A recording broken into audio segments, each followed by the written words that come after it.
Hello, people. I trust that you have had a wonderful day, a wonderful week, actually. And I just want to welcome you back to the Boko podcast. My name is Morania GM.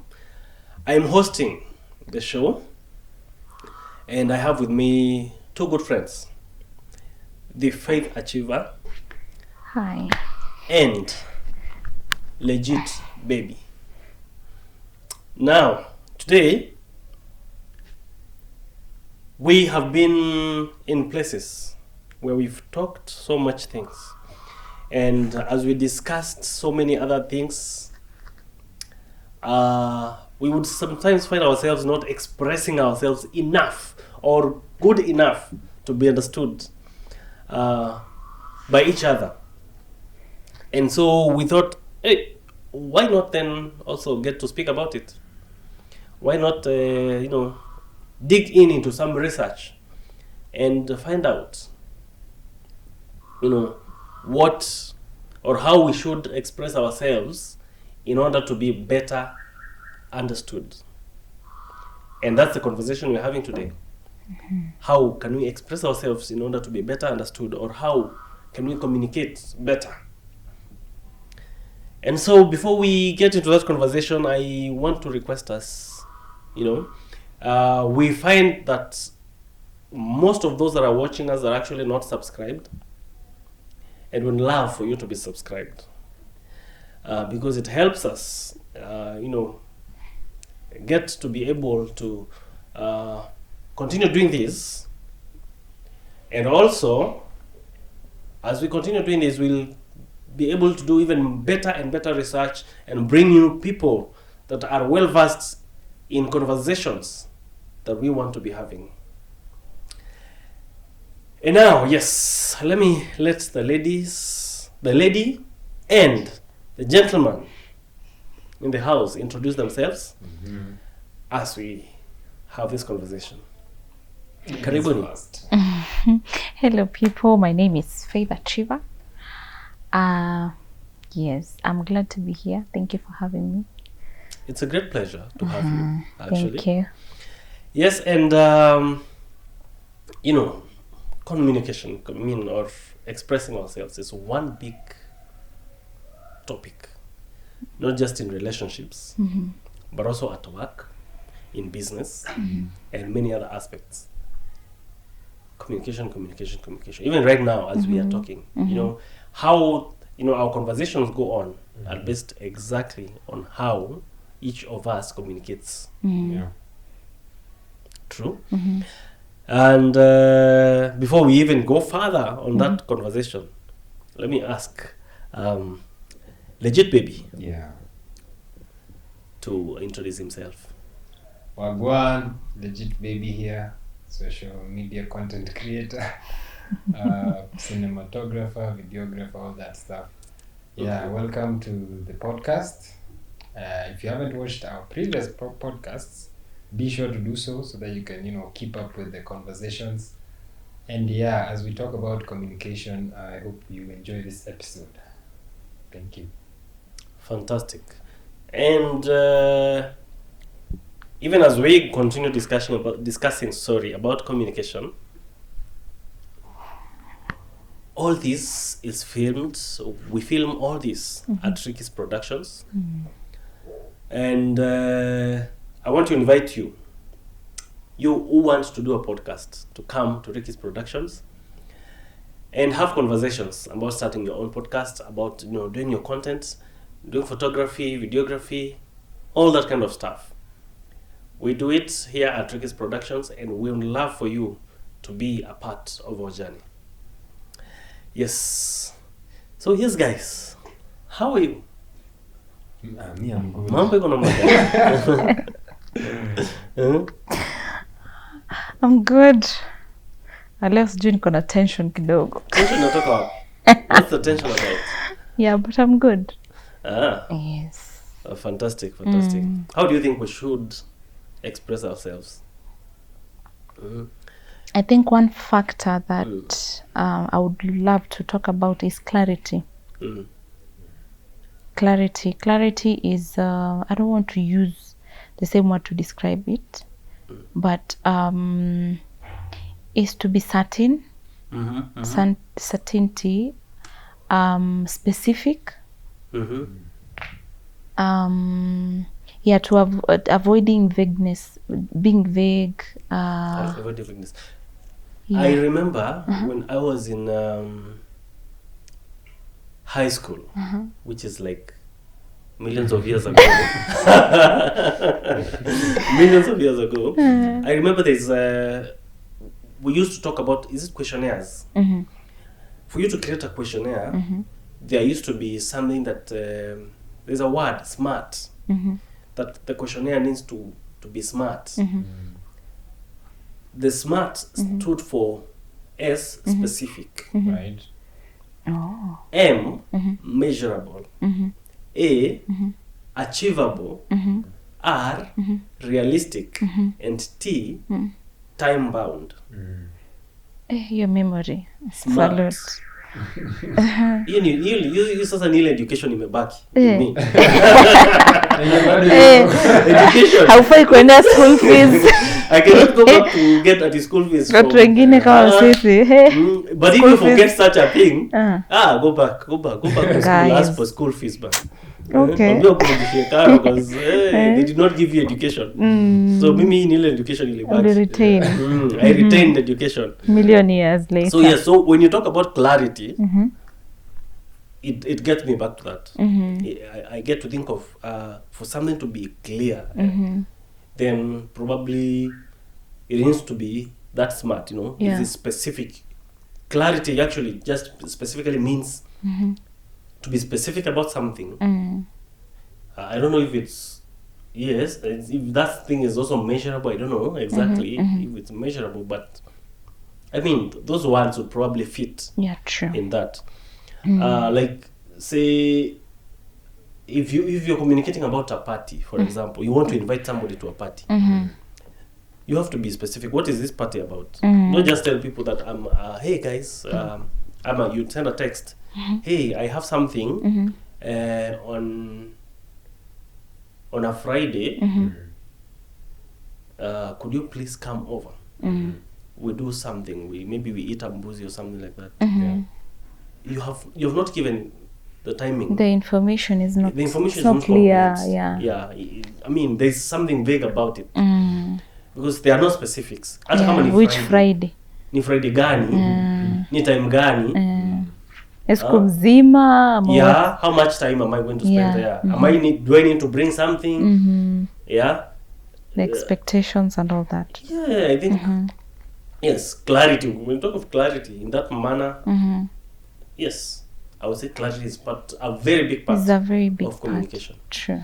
Have you been in a place where probably someone told you something and they were not Nilikuwa nangojea swali. I was just waiting. So, as a musician, as a music minister, people will make calls. Yeah. Maybe booking you so that you can they're telling you about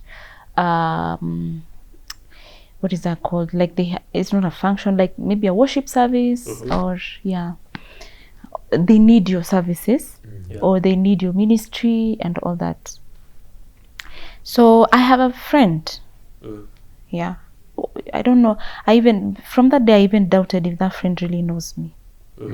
Because of making sure that you have the quality assurance, the quality assurance aspect, to make sure it is upheld.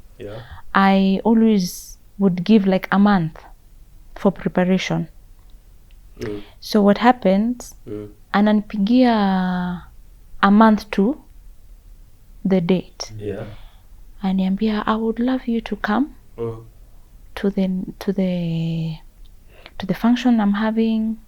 I'm like, okay, you can tell me the details. Aniambia, I will call you. Hey, 3 weeks zimepita. I think kuna time I called them, she did not manage to pick up. So 3 weeks later, I could like, Faye, I'm hoping you're coming. I'm like, okay. Yeah, I will try and appear and see what I can do. Unaona hiyo Friday, it was on a Friday. Mimi niliona literally kwa status yake.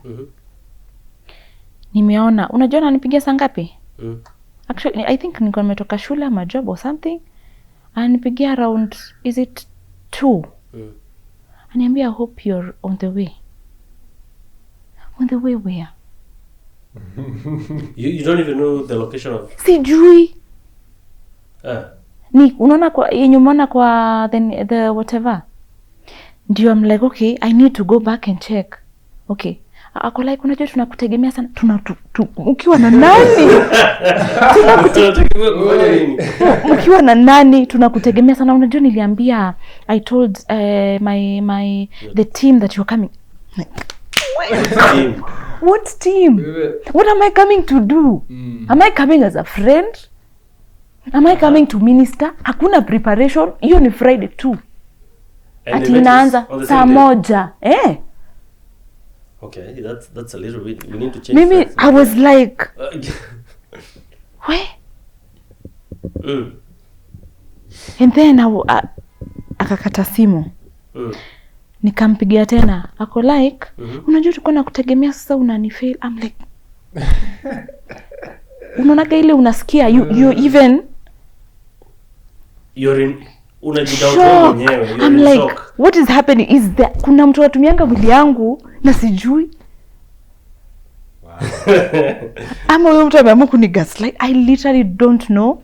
And from then, that relationship never haikuwa the same.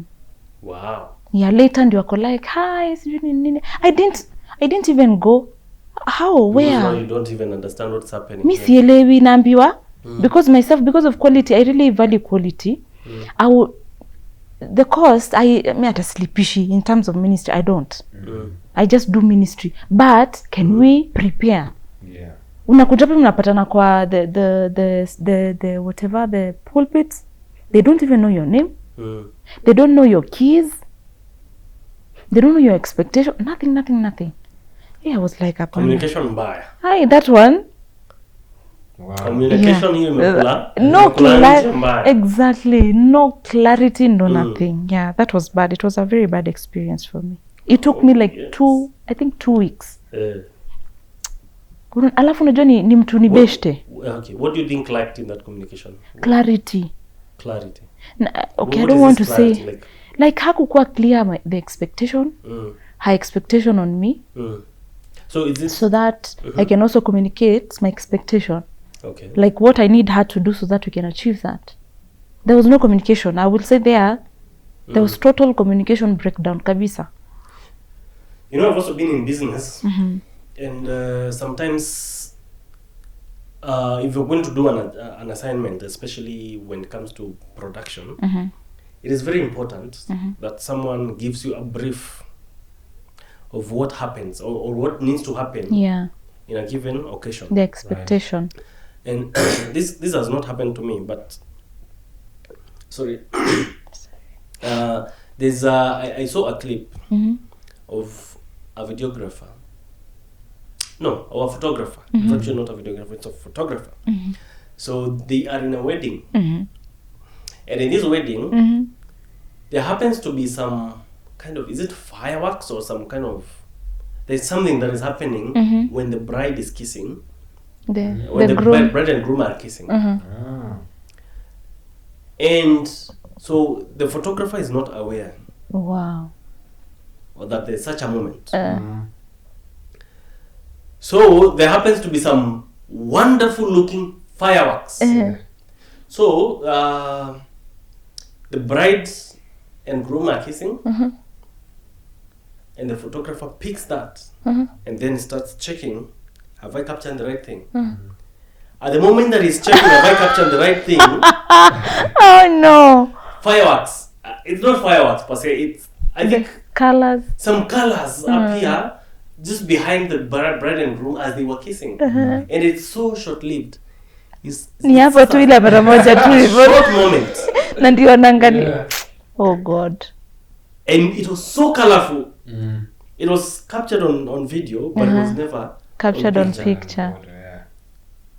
And imagine how different that would have been if They had communicated. The event organizer, Uh-huh. the owners of the event, the bride and groom, had explicitly, Uh-huh. like even by writing or by conversation, This is the plan. This is what is going to. actually expressly, the lawyers will say expressly, because without having some kind of thought that he will see, he will know, but actually Assuming. not assuming, but actually saying to the photographer, at this moment there's going to be some fireworks, or there's going to be some display. To me plan. Behind us, we have planned for that. At the moment that we'll be kissing, that will be happening. Be ready to capture that. Then the photographer will set his camera early. Atakuwa anajua na expect. There's something we call burst in photography. Burst is taking so many pictures within a short period, so that if one picture is probably moja amefunga macho, the next picture atakuwa mfungua macho or something like that. That action would actually be captured so well if he was ready, if he knew, if there was communication that such a thing is going to happen. So communication, whether in business, in relationships, at work, or any other aspect of life, is very important, and especially hapo kwa clarity. It's going to be clear that, hey, manzi, this and this is happening. True. Because we don't want to be, not having the specifics. True. I feel like there's a lot that was missing from that from the conversation with that person. Like, for example, first of all, they hadn't told you the time. No. The dates. No. Oh my goodness. Nakwambia, I saw niliona. No. You were just ako like si utakuja si utakuja. I'm like, yeah, unajua it's good that we need to support each other. I'm like, yes, I will really try and come. Niambie 3 weeks later ndio naiona kwa socials, kwa status. I'm like, okay, this is the date. Unajua ni ile like I'm hoping, okay, support ni gani? Okay, maybe it could have been money. Yeah. Some money and unajua kuna hiyo, I don't know. I don't know if it's moral support or you need prayers or I don't know. But now unajua one thing, I cannot involve myself in something I'm not involved. Nimi ukiniambia hivi nitabakisha tu pali umeniambia hapo tu. No extras. Yeah. No extras. Because it's your thing. Yeah. Because I don't know, nikisema hiyo extra tunaweza patana na mtu mwingine umepatia that extra. I will not do that extra. I will just do what you've told me to do. Where it took me like 2 weeks to recover because iliniumiza. I'm like, ai. Yeah, alafu unajua ameambia ameniambia ameshaambiana, so that is also ameambia like the team. So ameambia team lakini ya wewe hajakwambia. Mimi sijui. Probably that also came out during maybe a meeting or something like that, and like, yeah, I have my friend so and so, she will be coming.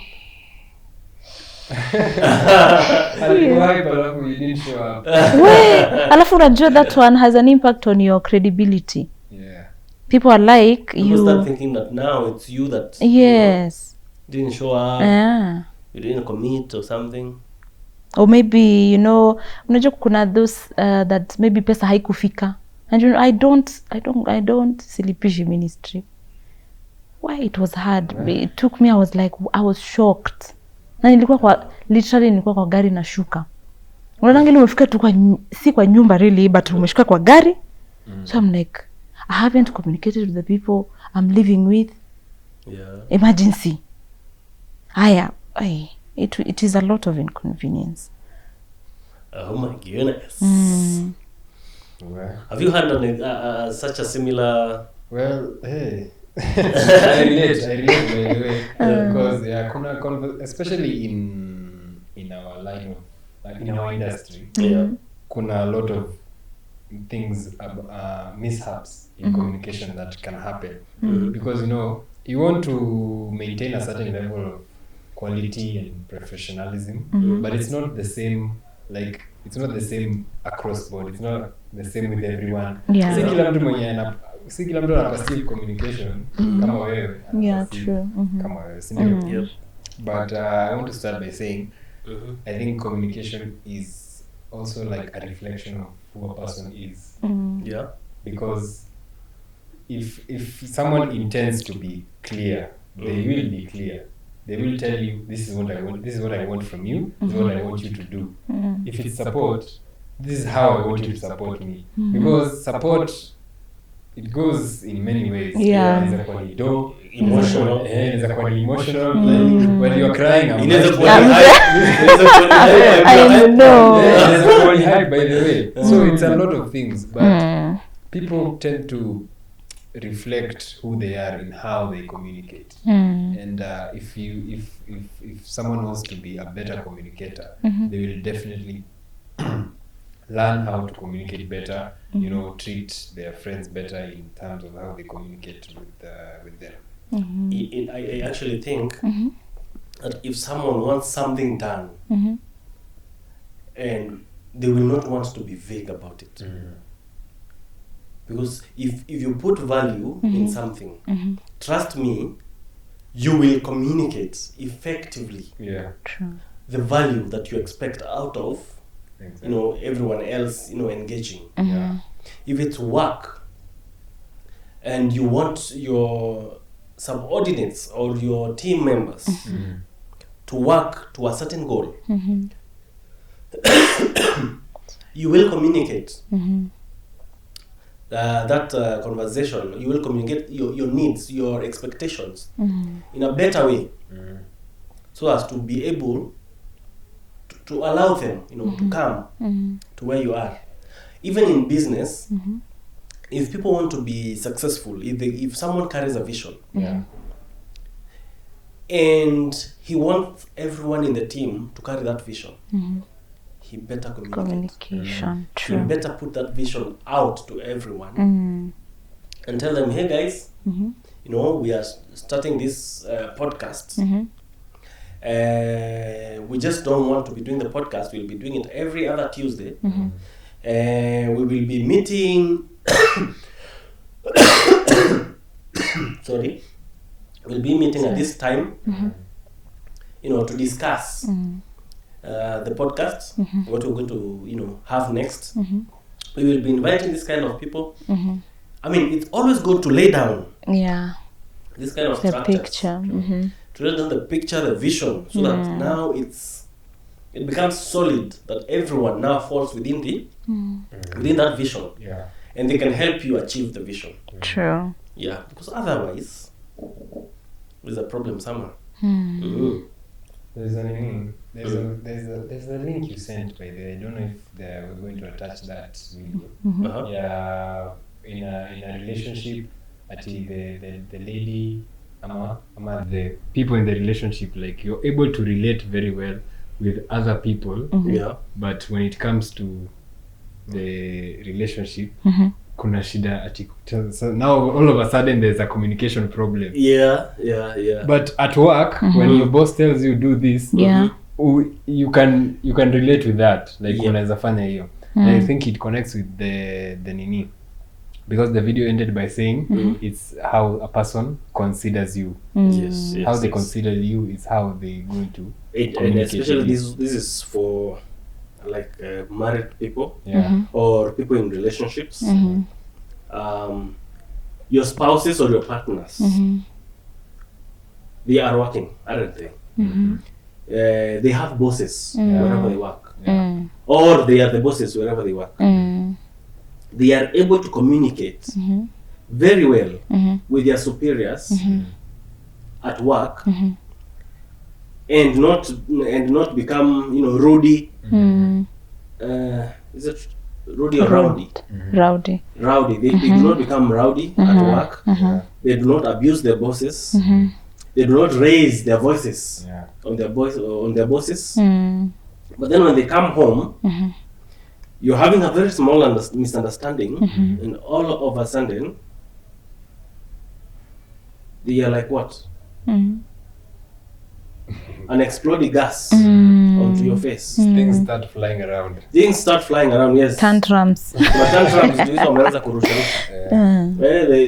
If they can keep it cool at work, what is this thing that makes them not keep it cool at home? Yeah. Yeah. I think it's how you perceive a person. Exactly. Also, how much respect you True. accord a To person. that person. Kwa sababu I'm like, the example I gave, the story, I saw people on the poster. That poster was produced even before, when you're planning maybe a certain meeting. Yeah. You look for maybe people who are going to facilitate the meeting and all that, maybe people, preachers and all that. How preachers unataka kuniambia waliambiwa 1 month ama waliambiwa saa hiyo Friday? Of course not. No, waliambiwa very early. And there was a consideration on when are you available so that we can come up with a suitable date. Yeah. Right. How is your schedule? All right. Na kama kuna any facilitation they need, I'm very sure that one was set. Yeah. But now, because now here you have a friend and she has these skills and I do not want to spend on her. I don't want her maybe to say akona this expectation. I think it will be too high or something. I don't know. Unaona hiyo kafia So they don't without pay the needs. They Exactly. Na hata need ile to get intentional. expenses on something. Exactly, because I felt hiyo ni intentional, because now you don't just call that day not apologizing ni ati ulikuwa umeambia wengine I'm coming but you did not tell me the expectation, what we need, what do you need, are you coming with your Team. pianist, unaona what keys, nothing hapo hivyo. I felt hapo kuna kitu. That was a test for your friendship. And then, Ilikuwa tu happen too. That was because your day, guys. Kama it's ni ya kweli ama si ya kweli, because on the flip side there are people who ukimpigia ata show up. There are people like, there are friendships where if I call you I don't even kama have to say mmefikishana much. hapo. Like, If we practice together the other days, that's okay. bus, exactly. For example, in my on my side, you know, and in dancing and mostly dancing, by the way, we train. Mostly we train in groups. We train together. So if a person I train with calls me, that's okay. I don't really have to ask so Because many me questions. train. Because I know Now what exactly to what. expect. I know exactly what to expect. I know exactly what. But we're going to do. if I call you, But sasa wewe ukinipigia I'll have to ask specifically We're not unataka a nini. dancer. Exactly. Nitakuuliza okay, unataka nini, from what time, nini. And also I think it connects with also trust. Yeah. Because if I trust you, I might also say yes. And then nikuje tu we do whatever comes. So if I don't trust you, I will need more explanation though. At least come to a level where I can trust you with, you know, whatever thing that is expected. Anyway. I'm sorry for your friendship. It is well. I think that was was unfortunate. I think it was a low blow first Yeah. of all, on both of you actually, because first of all it shows that this person does not know anything about your schedules, Yeah. however much a friend that person is. So she is lacking in some way. But also the fact that she could not, express enough information to you also shows, I don't know if it's a failure on your part or on their part, that probably you have not communicated your worth to them. Goodness gracious. Yes. But also that they have not seen the worth. They appreciate that you can do what Ama they want don't you know to do. the worth. They probably do not know the worth of what you are needed to do. Even though they understand that it is so valuable for you to be there, that they even hype you Hype people. amongst the friends or amongst the team members. But they're not able to attach a value to you. Then I could there's something downplay. there. I think sometimes it's downplaying. I know that I have friends that sometimes they'll call me and tell me I have this kind of event. I will be doing this and this and this, and I would want you to maybe take pictures, take videos, and all that and all that. And then they ask me, so how much will you charge? And I do, the math, and depending na pahali iko.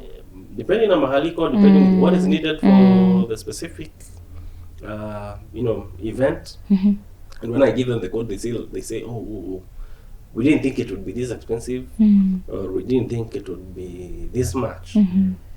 Probably because they've seen you do stuff before, but they've never really appreciated the value. The value. True. And sometimes I'm usually as ready, especially when it is friends and family. I'm usually very ready to let go, because I'd rather not do something it'll cost your relationship. that will cost cost my relationship first of all. It could also cost me beyond what they are paying, and I'm not able to deliver right. And you see, what Quality. delivery is, where you need to deliver something. If you don't deliver right, you're denting your image True. in the long run. But I have also to learn to communicate in the right manner and tell them, now this is why I'm declining, and maybe refer them to somebody else that can possibly do it at that price or something like that. Or to let them figure it out for themselves. But yes, it is good to communicate what your expectations are. Sometimes even in business, by the way, we need to do a lot of communication. We communicate to our customers through our socials, through showing our portfolios.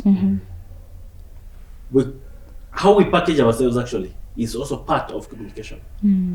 Yes, I mean, sometimes you can just do too much, a lot of quantity, but then you're not exactly saying enough. You mean you're talking too much. But you're not saying Too enough. much information. But you're not saying enough The right. to give the right kind of information that you want to pass.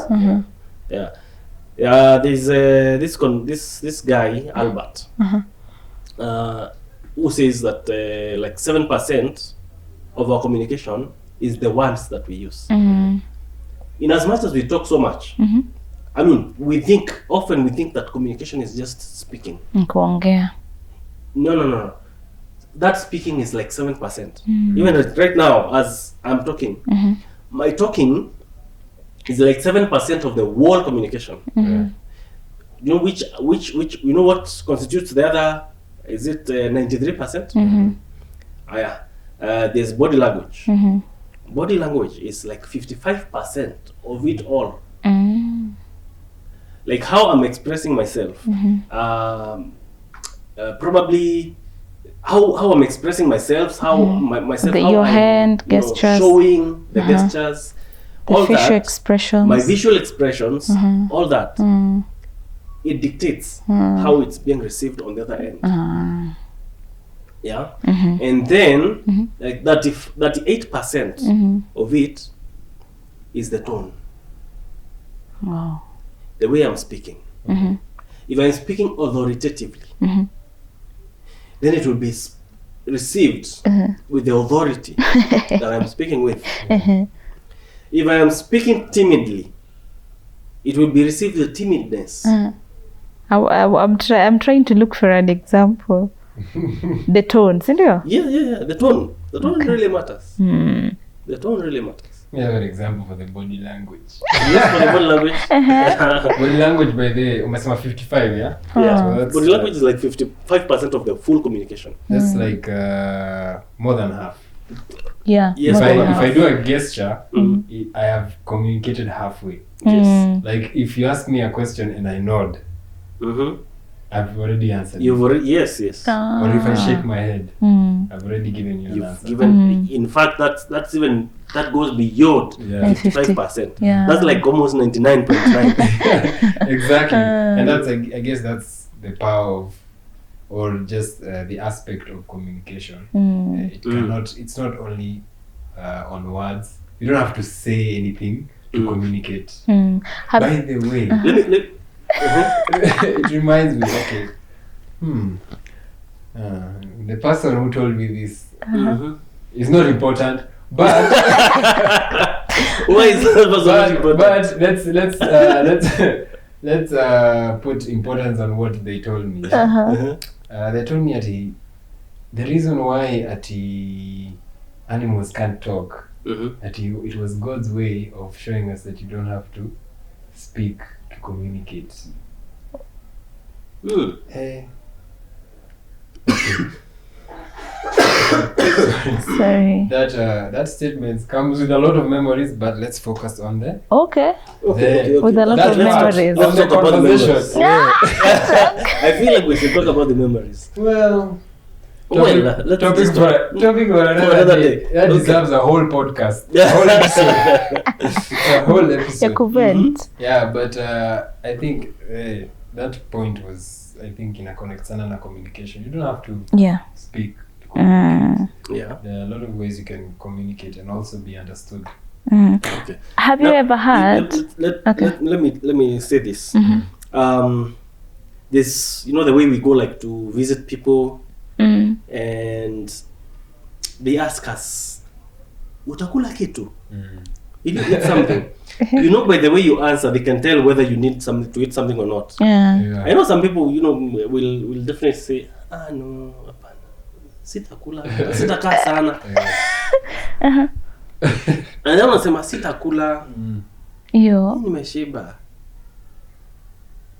The And they tone. still insist, no, I'm going to give you something to eat. Some anafaa kusema Most of the time, they've read through you. Yeah.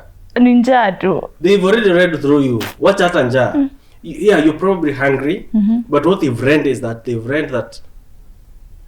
you are afraid or you're feeling ashamed to say that Tu- you need to eat something. Utakula. They will read through that Mm. and they will offer to give it to you anyway. And especially if this is someone that that knows you quite well, probably, or someone who understands your situation. Unajua unaweza ingia hivi kwa nyumba ati unaenda kutembelea mtu, you're very thirsty, you're very hungry. These things show on your face. Yeah, your eyes. Because not just your eyes, but overall, how you're looking. You're looking drowsy. Man, you've not eaten.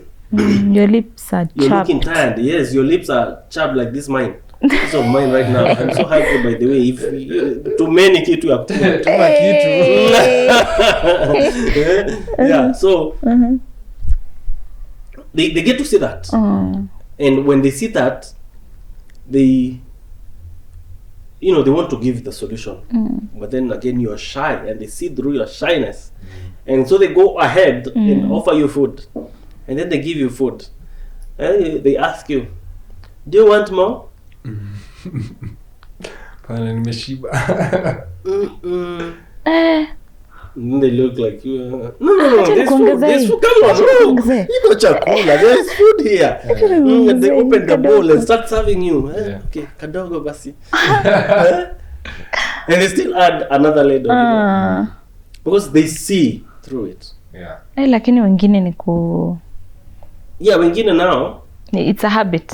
when it becomes a habit, hata wewe mwenye unaomba, you should see through them. Yeah. But, ni habit. unaangalia hivi tunaona Aiwe. hujafurahia hii story. Eh, Yeah, we always now. most of the time we see things that are being communicated. true. So we either choose to ignore them or to embrace them. To give. You were saying something. Okay, so like in a relationship or in an office setup, Yeah. you're unaambia mtu kitu and then through their facial expression you see that they are pissed off. Then you ask them, are you pissed off? No, I'm not pissed off. Sasa wameshika attitude Yeah. kwa roof Yeah. kabisa. That's already communicating like That's probably 99.9 again. Exactly. Yeah. Ama you're talking to a person and then anaizonyesha nako bored. Like niko hivi unaniongelesha. Are you listening? Yes. It really shows you can tell if someone is in a conversation, not verbally, whether they're in a conversation or not. And especially when you have people who are manipulators, the facial expression is something you need to check. Facial expression, because maybe, for example, a man tells you they love you, they will do everything for you. You call them, they're not available. Mkikuwa na yeye, you're taking maybe coffee, ako kwa simu, like ayuko present, lakini anakwambia ako. Be careful. Yes. Now, it's communicating something. I think that when we come to the manipulators part, manipulators will just have an equal they were manipulative in their facial expressions. Yes. Everything. Whoa, manipulators have this energy. Even tone, guys. And tone, they will but do character, anything. they will not. They will get into character. They will get into. But you will get the Manipulators. flaws. If someone is You will see- intending to manipulate you, atafanya everything. Everything. You can't even tell if this is where now communication does not entirely. I mean, we will not read the 55% entirely as it is. No, that's I think- it's like you're abusing communication. Yes. Like you have mastered communication. You so master the well art of that deception. now you abuse it. You use it to deceive. It's actually the art of deception. Unless kama huyo mtu ameenda FBI, These things you have you you can just always can learn get everything. them. These things you can learn. Even the heart rate, Aye. even the stammering. Una learn kila kitu. Okay, for beginners, beginners will stammer. Even the heart rate. But I'm telling you, my friend, there are people who will deceive you straight to your face. Yani utakunaangalia mtu hivi, mtu wako, yani they talk to you with a straight face. They will tell you how they are, like the president of Kenya, and you will believe it. Aye. But you can always Master tell. the art of deception. Like for example, how I tell, a person will talk about what they have. The money, the nini, anakaka hivi kidogo ako like, unajua sijui niliacha nini somewhere. Trust you me, if it is over communicated, it's not there. Well, there are shortfalls, of course. Yeah, you can always and there are telltales of when communication is not right, or when people are trying to deceive you and all that. But again, lakini kwa in deception and all that, if you're careful about the physical, the tone, the facial expressions, you will be able to pinpoint something, kwa sababu hakuna vile naturally the body doesn't want to lie. Naturally, yes. Naturally the body doesn't so want if to there lie. is a It's not meant to lie, lie. if there is a lie, kutakuwa na misalignment somewhere. Yep. Either sweat itaanguka. That is actually the reason why it's so easy to solve cases. Yeah. Because I think we are made in a manner that we're not supposed to be liars, murderers, what. We're not supposed to be all that. True. That is how it happens that there can never be a perfect crime. There's always a loophole. Kuna kitu. But have you heard of John Bennett Ramsey's case? No, I will John check. Bennett Ramsey was a kid, I think, in 1990, born in 1990, and killed in 1996. Yeah. Oh, 6 years. 1996. Very long time ago. But just the other day, July, I may not remember exactly, July 26th, I think, or something like that. This year. This year Wow. is when the suspected killer was identified.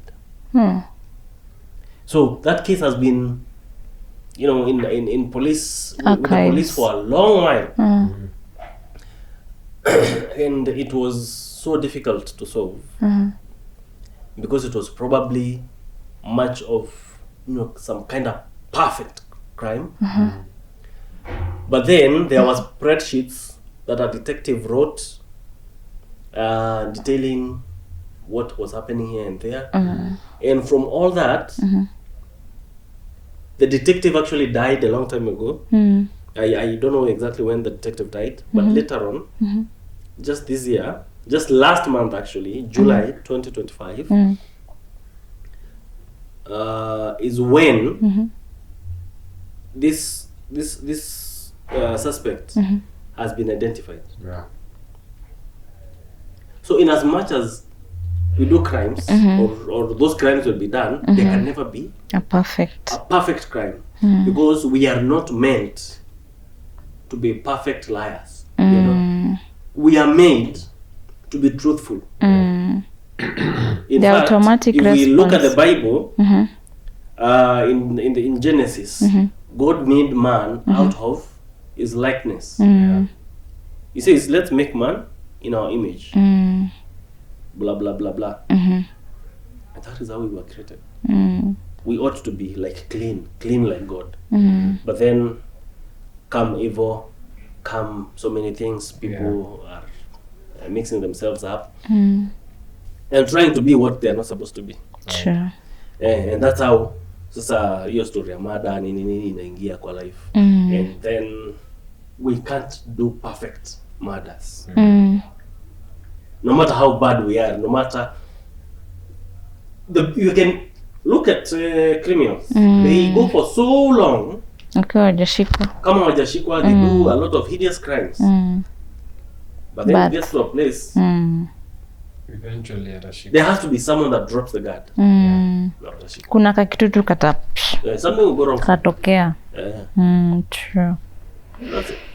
Yeah. So in all that, I think what we learn from your story and a number of what he's shared, there is a quantity of information that you need to convey for us to effectively communicate, for us to effectively express ourselves to the other person. There has to be that quantity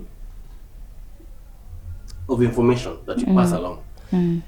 We just need to say enough, do not overdo it, because then again also when we overdo it, we kind of build some form of confusion. Right. So, Yeah, we true. build some form of confusion in giving too much details. Yeah. In fact, if we're sending a message to a friend and you want to give good information about, say, an event, let's actually stick to the event, for example. Event nini information that is enough information is what? One, Maybe the date of the event, there has to be the date, where, the location, the location, the time. the time is important. So what are you inviting the friend to do? Yes, probably if there are responsibilities that that friend needs to Yeah, do, you need to pass the that is expectation. important. The expectation, Yes. and when they need to arrive, what they need to carry. If they have expectations of you, maybe giving them, Maybe a dress code as well. also a dress code if you have it. Yes, Yeah. there's a dress code. And what kind of people to expect at that function. Yeah. That's the nature of the function. I think that would help. Now that is for an invite. Yeah, an invite. That's for an invite. Now, if you're inviting a professional, say a musician, then you also need to add more information about so what songs Yeah. do I want sung at this event? Do you want A to band. entertain them? If you're entertaining them, do you want to do secular music? Do you want to do gospel music, or do you want to do contemporary music? That has to be communicated. If it's not communicated, then there could be a problem. Yeah. You could have an Choice, event that is full of one ethnic group, Yeah. and the musicians are playing Anaimba. songs from a different ethnic group. Yeah. And maybe they do not even understand. Yes, they Yeah. don't understand the language. Yeah. So the choice of song. Like you have an event, let's say it's an event, let's say it's even in Kiambu. But then the people that are coming to that event are from Western. The western parts of Kenya. And you come, so you invite some, DJ and what, and they are coming to play music. So they come to Kiambu. They have come to Kiambu. And so they expect in Kiambu, what kind of music am I going to play? Mogithi. Yes. Probably there's this song that I love very much. What is it called? What is this guy called? I forget this guy. I love it. The one that with the accordion. Yeah, it's Momboko. Yes, that's Momboko. What is it called? What's the specific name of that? It's called Momboko. It's by Kamoko and Nani. It's not called Momboko. Wala inaitwa Momboko. Hapana. Yeah. Nikucheze sahi. Ngoja. It's Matumbe mambo hiyo. Niyo. What is it called, Momboko? Inaitwa Momboko. Yeah, No. I see it. Wala inaitwa Inaitwa Matumbe. Wewe ni aje? Walai. Just look it up and see if it's not called Matumbe. It's right here. It's called Momboko. Just don't play it. No, you're not Don't play it because Senior nani? Kamoko na DJ. hiyo Kamoko hiyo. DJ Fatso. Inaitwa Maya Matumbe Momboko. Yes, Momboko is actually the style. Yeah, it's the style, yes, of dancing. And but the also song the name of itself the song. inaitwa Maya Matumbe. Walai. Yes. Okay. Maya We'll go Matumbe. with what you say. Just check. Okay. Maya Matumbe. So I love the song. But you see, you can't play that song for people who do, or handler. Yeah, true. Though I think you can play it, You but can play it, but usieke they won't yote understand. every time. Yes. I mean, Like the don't whole do- list. Like, Has no variety. A whole playlist, Momboko. And then the audience ni kina nani? They don't even know Handler what. guys. They don't understand it. They will probably love the beat Yeah. and what. They'll dance But then it to the gets to a point and beats. they're like, that's Zote too much. zote. Yeah. So yes, there's that content of quantity. Measure the quantity. Yeah. We see not to put the whole Momboko in. Yeah. And I'm also thinking for there to be a seamless. Mnafaa bado kujua, especially if you're providing any service, what time are you getting out? Yeah. Because of safety, in case if you're carrying Equipment or something any like that. equipments, you need to know Or a briefcase of money, Yeah, you never know. Unaweza kuwa umechotewa. Hata if you're costing your service, you also need to have communicated. Oh yeah, because to communicate and agree. The partner of Wote nyote zote so that you don't, unajua kuna ile you can have someone you just said tutaongea. Avoid hiyo. Tutaongea is Hiyo very because you can some people you can trust them. Some people are trustable because of the track record. Lakini watu wengine ukiwaambiwa hiyo tutaongea, utaingia kwa a lot of strain. I feel like I should speak this to a number of photographers. There are especially those photographers who do celebrities. Celebrity photography. Woi. I think if there's a place where a number of people Ameoshwa. si kuoshwa ni kufunzwa adabu. Kwa sababu like this guy Kapendo photography. I don't know if you guys know them. I know. Kapendo photography is one photographer who has been doing a lot of celebrity photos. So my events zao sijui their personal portraits vitu kama hizo. And I think a month or so ago or within July actually Kapendo starts posting that it's so hard to work with these celebrities. Why? Compared to probably has not been paid by the celebrities, or you do, you know, a gig for a celebrity and they are like, you know, I will give you exposure, and you haven't agreed.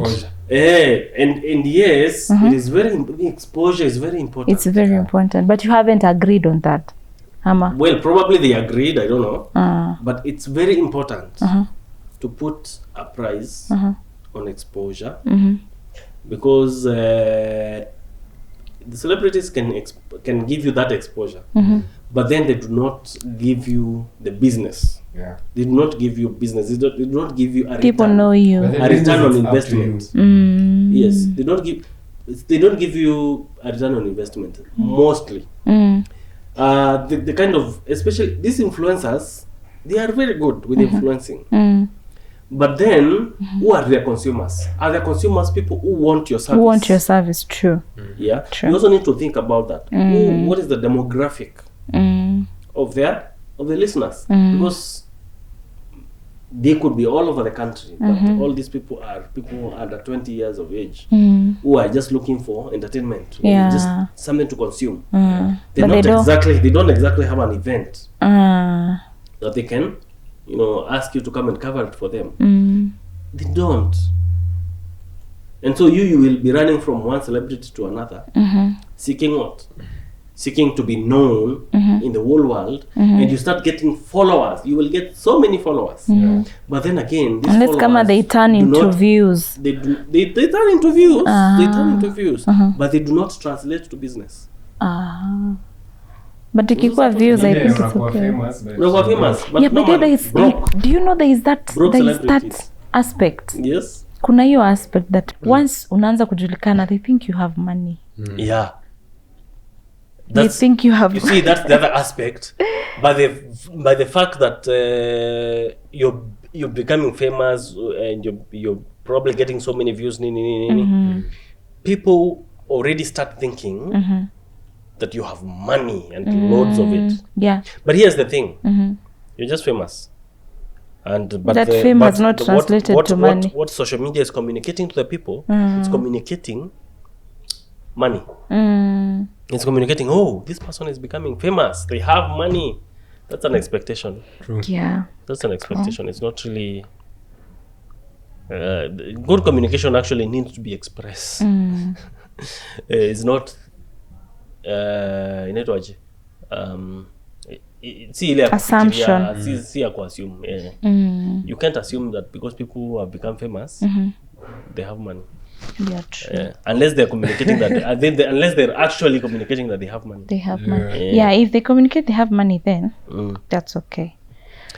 The other thing is, when it comes to communication, I think it's good that we attach quality. Quality. Yes, you're giving information. Yes, you're giving information, but how quality is the information? Yeah. Like I saw a post just, is it yesterday? So we are recording this on a Friday. Today's Friday, and it's going to show on Tuesday. It's good for the purposes of what I've just said about yesterday. Yes. So yesterday was Thursday. There was a plane that crashed somewhere. Yeah.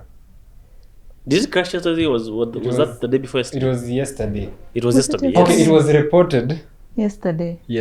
It was yesterday. So at around and they reported it 2. that it happened. They reported that it happened that day yesterday. Yes. So it happened about 2.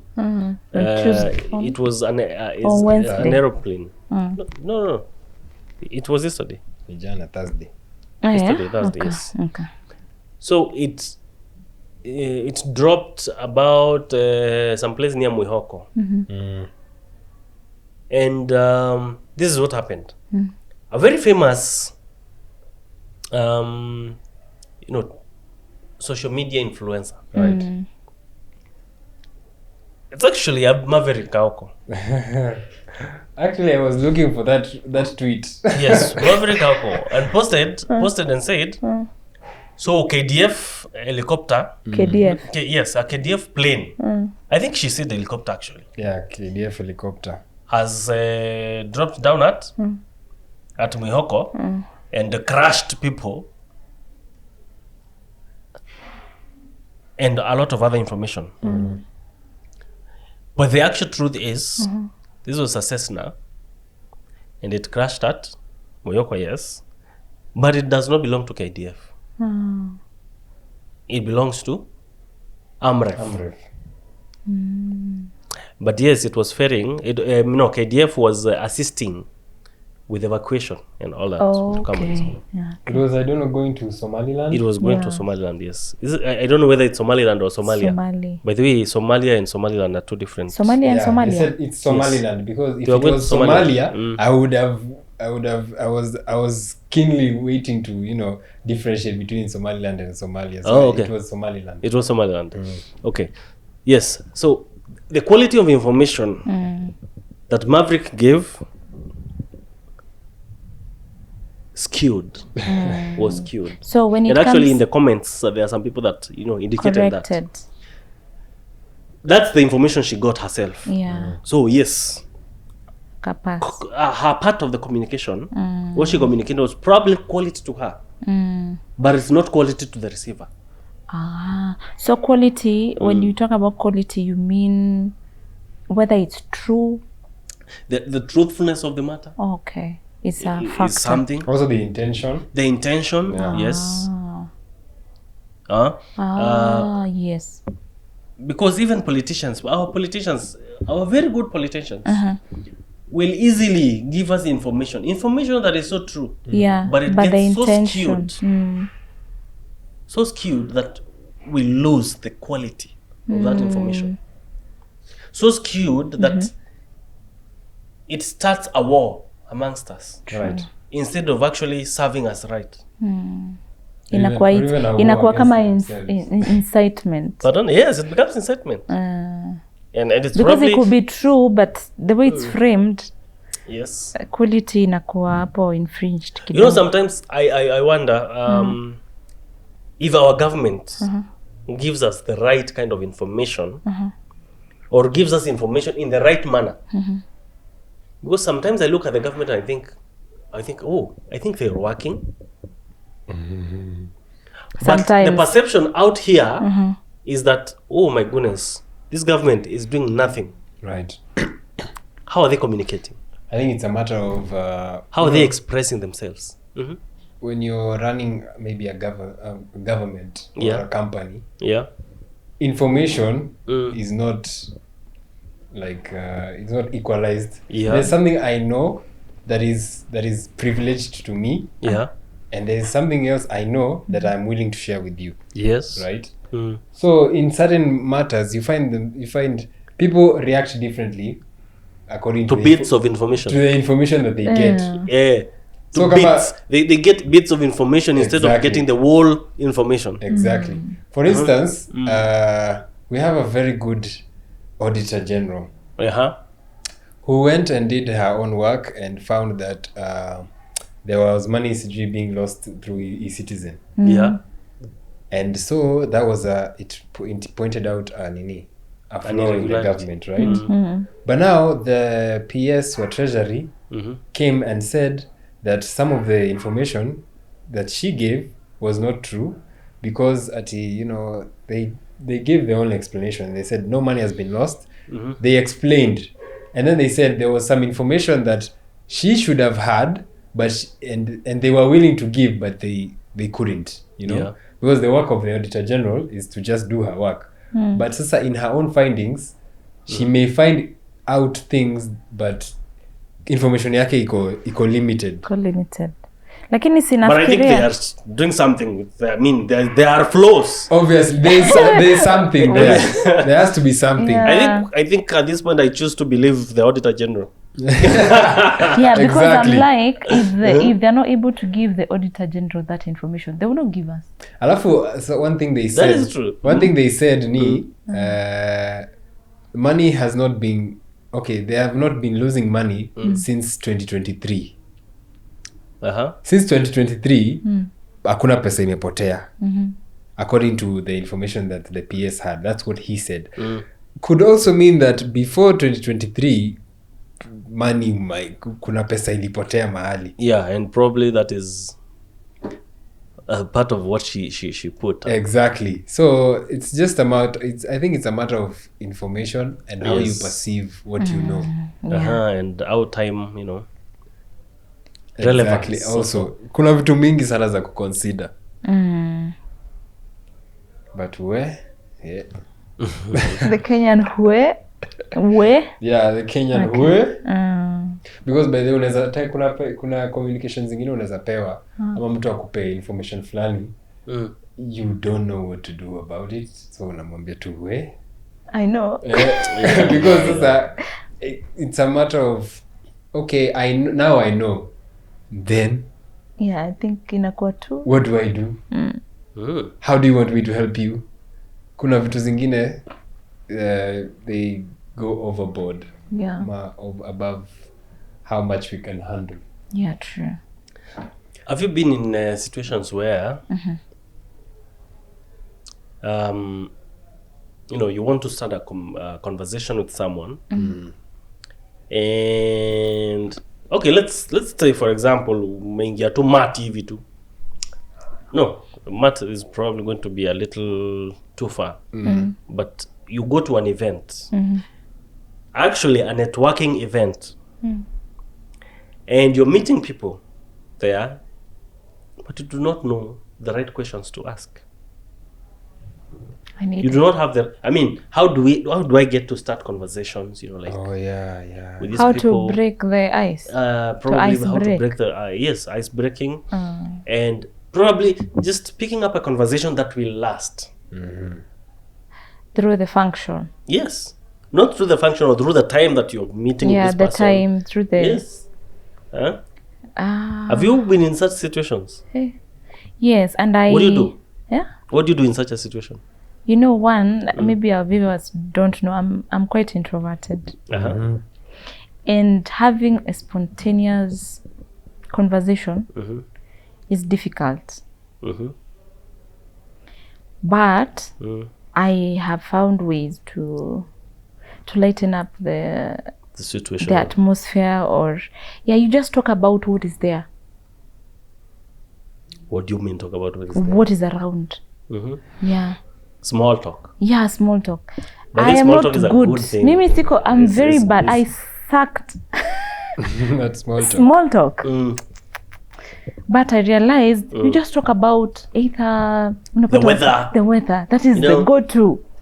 But this the colors, the dim colors of the place. Unaza kakitu tu hapo. I don't know. It depends on what is there. Inaweza kuwa maybe mtu anatumia lapi au be like, by the way ni lapi gani? Right. Nimeanza tu hapa. Unaona? By the way umeona hii, by the way Louis iko wapi? Something around there too. Zuki uliza Louis iko wapi, unaenda unarudi. Atakuexplainia ndio ile kule nini, and then you go. Yes, ukirudi mmeongea. No, ukirudi mmeongea.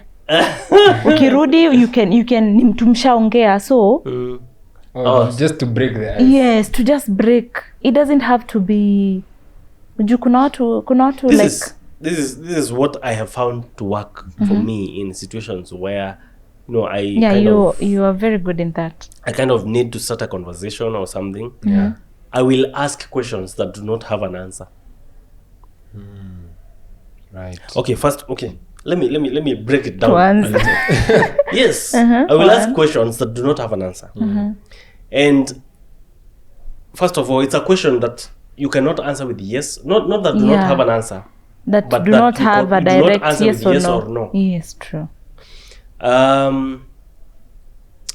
You know, like something like, hey, how are you liking the event? Hey, you need to like this event. An explanation. Hey, anaanza kusema, I'm liking it. You know, there's anaanza some conversation. Akifika mahali and it's like inaisha. You bring something. DJ amenibamba. the guy is just so good with what he's doing, you know. Look at how he's engaging people. Look at how and the drinks themselves are top class. You know, at least you bring up a conversation from nothing.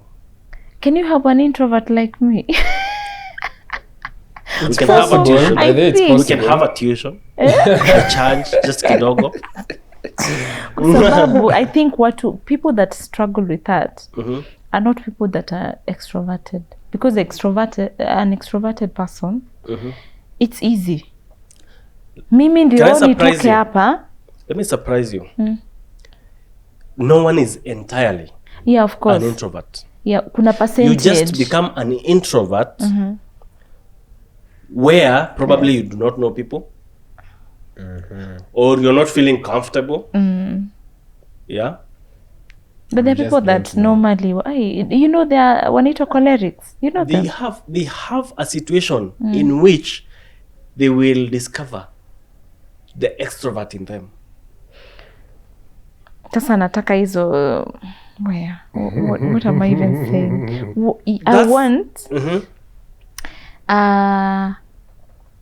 where I'm actually out. A situation where you are able to bring out the extrovert in you. Yes, kwa sababu unaona like the statement umesema, I would try to relate to them, lakini ngumu. I'm like, unataka kuniambia nitatoka kwa kiti yangu niende kuuliza mtu about DJ? No, I mean if probably you're sitting together something like that. You don't like go too far away from or you find someone that you have similar interests with. How do you find? Depending with the event, you know. It depends with if it's an event, for example. You will know somebody that, you know, relates with you, depending with what events are happening. True. You just go to your types, you know. Not exactly your type, but well, I don't know what you must be trying to do something. How many friends do you have? Very few. Exactly. Counted. Exactly. Are you interested in making new friends? Not a good. That's a yes or no question. Yes or no? It depends. Depends with what? Depends with who you are. With what do you mean by with? Wait, what? What do you? No, you see, this is exactly how the conversation would go. What? Yeah, this is exactly how you're it would go. Because now, me. we're not grounding you. We're just trying to show you that communication at that point is dependent on, you know, the responses from each of the individuals involved. So if you're answering very short and precise answers, unaenda kwa mwingine, then unafungia mwingine the you know, the conversation, unafungia hiyo conversation, because this other person also wants you to engage. If they do, that's okay. They also want you to engage. You see, but if they don't, you just go to another person. If I'm an introvert and I'm trying to converse with you, and your answers are yes, no, amen.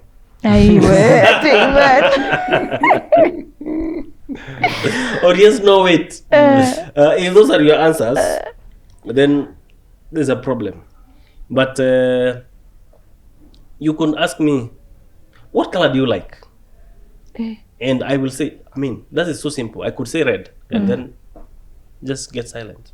But I can say, it depends with where I am at. I could do red if it's a wine, you know. But I could do yellow if it's... we are sorry. I mean, if you're talking about a person, you know, that now that becomes a little more interesting, you know. If it's a dress or if it's, you know, maybe a jacket and rather black. Yeah. So, in which situation are we talking here? And now they become even more interested, and now they want to talk more with you. So we should, kama mimi, they need to learn how to communicate. So that's the point. You know, communication is something that is, I mean, we all have our, you know, what do we call them? Styles. Our styles of communication, and we all have our limitations. Yeah. Even the extroverts, there are some spaces that they will enter and they dim.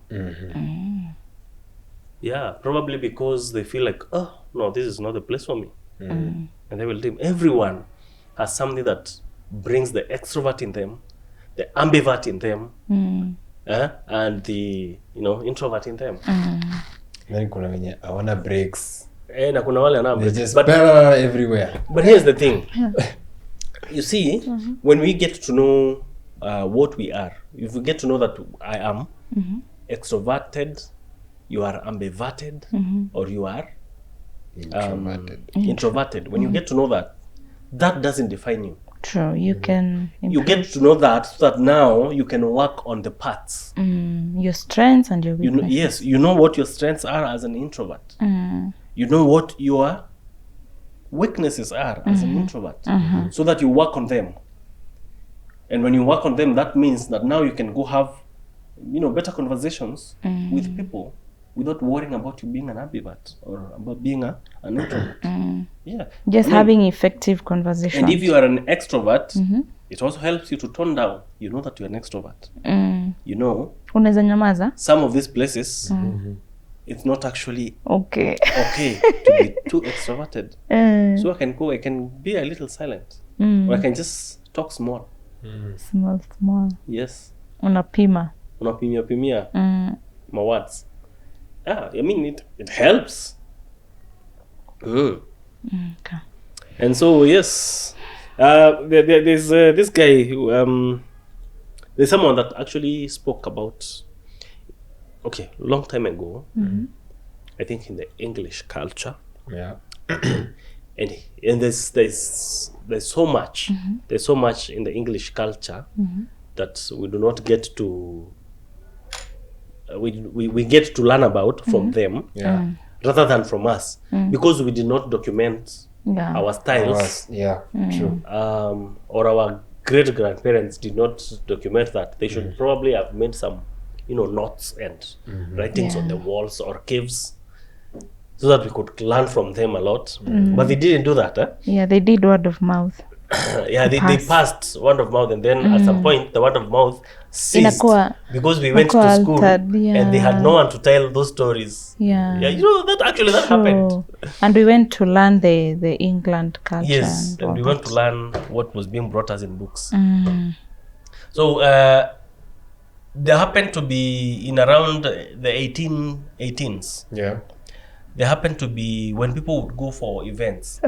And amongst people who are like somewhere in the economy, someone who mean a lot in the status of the society, and they would visit it in events, and sometimes it would get what is that word?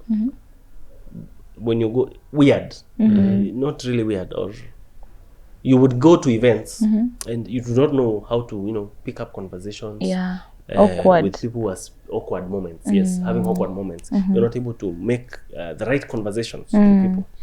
And so what happened around that time, someone wrote some questions that would spark conversations amongst people, and he passed it to salons. As ladies went to the salon, they would see those questions. These are questions to be asking people what vitu kama hizo. And over time somebody answered those questions in an event, and then went ahead to write the answers to those questions. And this person was recognized as, it's not really known as the right person, it is not really known who wrote the questions, but it tells who circulated, it says who actually answered, and he is called Marcel Proust. And he was only 13 years old by the time he was doing this. So Proust questions have 3 key qualities. Those questions that were circulated, they have 3 qualities. The first quality, I'm reading these ones, that Okay, let me read this. Mm-hmm. Because it is extremely difficult to ask the right question in the right situation, a small crepe sheet soon circulated around European salons, and it consisted of questions that seemed innocent, but which bared the soul, such as, who would you prefer to be? How would you like to die? Which characteristics do you most appreciate in a man? Vitu kama hizo. And so they were authored, and the author of the questionnaire is unknown. But in 1885, Marcel Proust, only 13 years old then, answered the questionnaire at his Fred's birthday party. Right. The And answers? in 2024, 1924, sorry, those questions were published.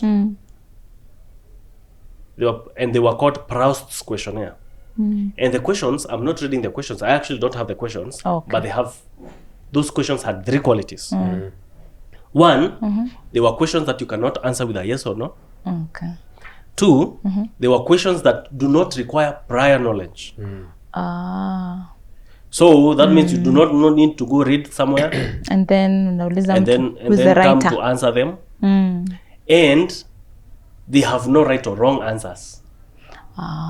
Because you do not need prior knowledge, Huwezi kosa. then you can answer anyhowly, and there will be no right answer or wrong answer, right?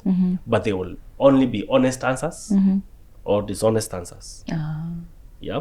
And then the third quality was the questions that center on your counterpart rather than on yourself. Okay. It's not like how do I Centered look. on them. It's not a question like how do I look. That one is the wrong one. The questions that people will admire to answer them. People will love Would love to to be answer. engaged with those questions. In so doing, they feel like now we are communicating, you know? We are having a conversation. We are breaking the ice. And people will actually actively talk, even without getting to know your name. Just because you engaged with the right questions. Wow. Vitu kama hizo. Questions like you are asking, this wine, man, it's a little, I feel like this wine is a little stale. Do you feel so? No, now that would be an yes or no answer, right? But you can ask, what's the taste of this wine? Did you get to taste Have this you wine? What's the tasted taste? How does the taste feel How like? is it? And then people start describing what they feel about it. It is something you would love to have more of. Conversations get sprout from there. Yeah. So we, admire people who will give good answers, but we admire those people that will ask the right Good questions, questions. or the most engaging questions even more. Wow. And Very much. I think that will be for us the right, the questions that you ask, how we ask those questions to break the ice. True. That would be a good thing. So I think we stop it at that and discuss further next time. But before we do that, is there someone that has something to say to us? Well, yeah, I think I'll I'll read a quote that I had read. I think the writer was Paul A. Cedar. He said that effective communication requires not merely the transmission of information, but the sharing of a message. Yes. You have to share a message in your communication. Yep. And not only the sharing of a message, but sharing of the meaning. So you find that there are some instances where someone can tell you something, you've heard them, and you know exactly what they've said. Like The words. you get know the words. Yes. But Mulisa, what do you mean? Yeah, like you didn't get the context. Eh, You didn't get you didn't get exactly what they want out of it. So and effective communication means you have to share the same meaning. The same meaning. Whatever Yes. you mean, I can understand what you mean. Yeah. And not only the sharing of a meaning, but sharing of life itself.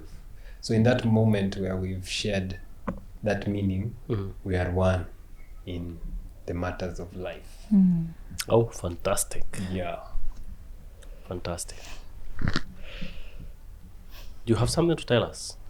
Myself, I can only talk to the viewers to like, share, and subscribe to this channel so that you can encourage us to do more content like this.